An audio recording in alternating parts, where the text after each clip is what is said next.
Adani group के शेयरों की बात हुई। अदानी ग्रुप ने एसीसी और अंबुजा सीमेंट दोनों में अपनी पूरी हिस्सेदारी रखी है गिरवी। इसी पर और ज्यादा डिटेल्स लेकर हमारे साथ जुड़ रहे हैं वरुण दुबे, बताने के लिए सारी डिटेल्स। वरुण, बताइए। डेफिनेटली अनिल जी, तो 15 सितंबर को बेसिकली इन्होंने डॉयशे बैंक का जो हांगकांग ब्रांच है उसमें अपनी जो पूरी हिस्सेदारी है उसको गिरवी रख दिया। एसीसी में करीब 63.15% के आसपास की हिस्सेदारी, अंबुजा में 63.15% के आसपास की हिस्सेदारी और एसीसी में 56.69% के आसपास की हिस्सेदारी थी। कुल हिस्सेदारी को जो गिरवी रखा है इससे कंपनी को करीब करीब 1 लाख करोड़ के आसपास की जो हिस्सेदारी है उसको गिरवी रखा गया है। अंबुजा सीमेंट में जो हिस्सेदारी गिरवी रखी गई है उसकी वैल्यू करीब 72,000 करोड़ है और एसीसी में इसकी वैल्यू करीब 29,000 करोड़ के आसपास की है। माना यह जा रहा है कि कुछ लोन्स जो है इस ग्रुप कंपनी ने, इनकी ग्रुप कंपनियों ने लिया था, बेसिकली अडानी ग्रुप ने ही लिया था और उसके एवज में कहीं ना कहीं ये जो हिस्सेदारी है वो डॉयशे बैंक की हांगकांग ब्रांच में कहीं ना कहीं गिरवी रखी हुई है। इंटरेस्टिंग ये है कि जब ये डील हुई थी मई में, तब ये डील की जो पूरी वैल्यू थी करीब 81,000 करोड़ के आसपास की आकी गई थी, जिसमें होलसिम का स्टेक भी था और साथ ही साथ जो ओपन ऑफर आना था वो भी था। ओपन ऑफर जो आना था वो करीब 31,000 करोड़ का आना था, हालांकि उतना अच्छा रिस्पॉन्स मिला नहीं। तो जो टोटल देनदारी इनकी बनी वो करीब 52,000 करोड़ के आसपास की बनी। इसके अलावा इस ग्रुप ने यह भी ऐलान किया कि अंबुजा में करीब 20,000 करोड़ के आसपास का अतिरिक्त निवेश जो है वो ये करने वाले हैं। तो कुल निवेश अगर आप देखेंगे अडानी ग्रुप का जो था वो करीब 72,000 करोड़ के आसपास का निकला है, जो इन्होंने अधिग्रहण किया है और साथ ही साथ जो फ्रेश इन्वेस्टमेंट लेके आए हैं। लेकिन जो ओवरऑल इन्होंने शेयर्स गिरवी रखे हैं वो करीब 1 लाख करोड़ के आसपास के हैं और इसके लिए कहीं ना कहीं मार्केट को यह बात अच्छी नहीं लग रही है कि जितने का आपने एक्विजिशन नहीं किया उससे ज्यादा तो शेयर जो है वो प्लेज कर दिए हैं और ऐसी क्या जरूरत है कि पूरा का पूरा आपका जो पोर्टफोलियो है उसको आपको प्लेज करना पड़ा।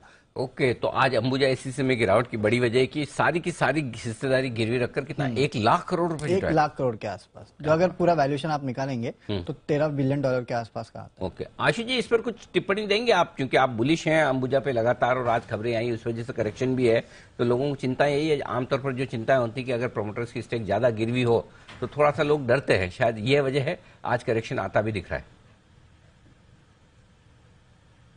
अनिल जी, देखिए ये बात सही है, लेकिन अगर आप अदानी ग्रुप का टोटल टेक्सचर देखें तो वो ऐसा ही रहा है। अरे जी, इससे आधे भाव पे जब थे तब भी यही बातें चलती थी, तब भी यही कॉम्पोजिशन ऑफ प्लेजिंग था। आज से 1-2 महीने पहले तब भी आया था कि जितना बड़ा डेट मतलब 2 लाख करोड़ तक का वो आ गया था तब फिगर में भी। तो उसके बाद अनिल जी, अगर किसी ने कॉशियस अप्रोच रखी है तो पैसे कमाए तो नहीं है, मतलब अपॉर्चुनिटी मिस हुई है।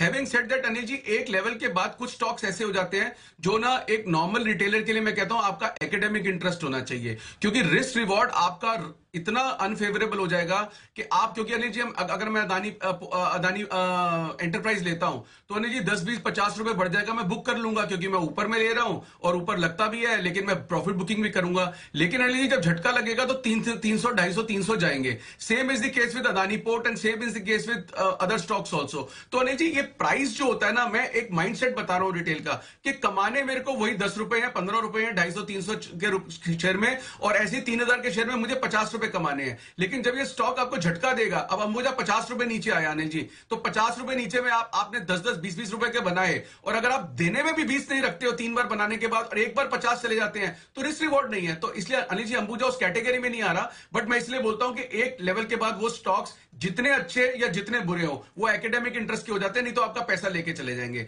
बट अगर आप ओवरऑल स्कीम की बात करें तो अनिल जी अदानी ग्रुप में ये कोई नई चीज नहीं है, और ये मतलब यही उनका टेक्सचर और स्ट्रक्चर रहा है, और इस पे मतलब मैं मतलब बहुत ज्यादा कुछ कह नहीं सकते, मतलब ये बहुत ज्यादा नेगेटिव नहीं है, सेंटिमेंटली नेगेटिव हो सकता है। अनिल जी सारी अच्छी कंपनीज हैं, सारा अच्छा कर रही हैं, और अगर वो डेट रेस करके और अच्छा कर सकते हैं इसको, तो हो सकता है अनिल जी हम साल बाद बात कर रहे हो कि अल्टीमेटली ये राइट डिसीजन था। तो it is too early to say anything, it could be sentimental negative, but मैं इसको बहुत ज्यादा नेगेटिव नहीं मानता अनिल जी। ओके, ज्यादा नेगेटिव नहीं मानते हैं आशु सर, इस पर रखे नजर, but nonetheless Ambuja ACC focus में रहना चाहिए। और इसके बाद हमने देखा आज सारे सीमेंट स्टॉक्स में मुनाफा वसूली हुई है।